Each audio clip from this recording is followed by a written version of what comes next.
Right, guys, we're looking at it. It's my 317, which I've done a lot of work to so far, but it needs some more. As you can see, it's taken apart. I put the new wheels on it, front and back.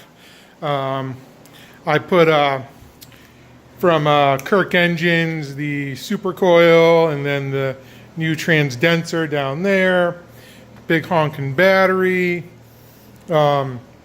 I rebuilt the PTO, the field magneto was all shot. So a bunch of other things. It's got an hour meter on it now, LED lights, but you don't have the hood so you can't see it.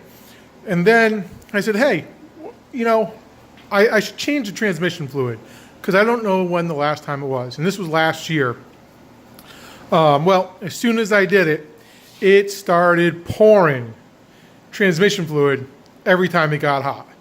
And so I was going to fix it last year, but I ended up injuring myself, and it's been a whole year. Crazy. But anyway, so I did the best I could to try and find out what was going on. I retightened all my hoses. I could not figure out where it was coming from. A lot of advice about using flour or baby powder and seeing where the leak starts.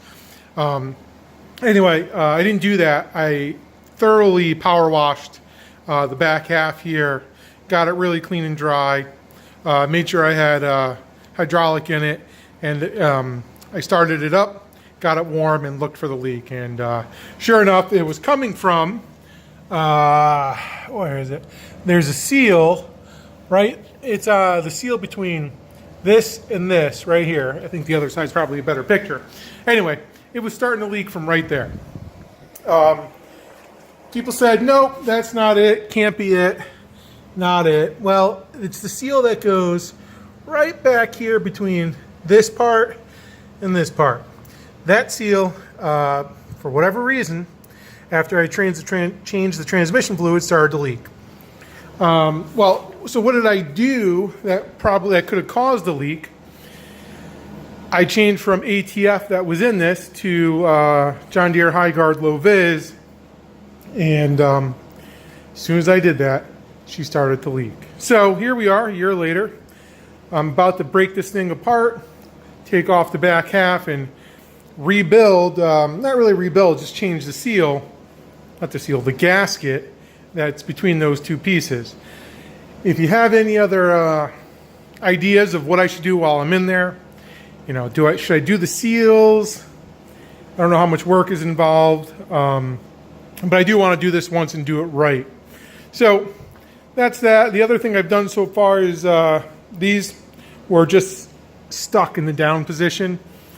So I popped them off, and I penetrated oil, all kinds of oil to get them loose, cleaned them up. I used some fine grit wet sandpaper, polished it off, cleaned it again, made sure there was none in there, put them back in, and now they are good. Now they're moved nice and free, which they didn't do before. So that's where I'm at today. It's hot as balls out. Oh yeah, that little thing right there is not standard. That's the rock shaft cutoff. Turn it in, shuts it off, turn it out, lets it engage. That's from the auxiliary hydraulics.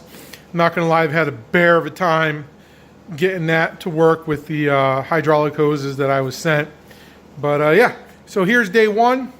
Here's what she looks like, sort of, before we take it all apart. It's hot as balls, so did myself a favor. I put the air conditioner in the window, got myself a beer, and we're going to get started.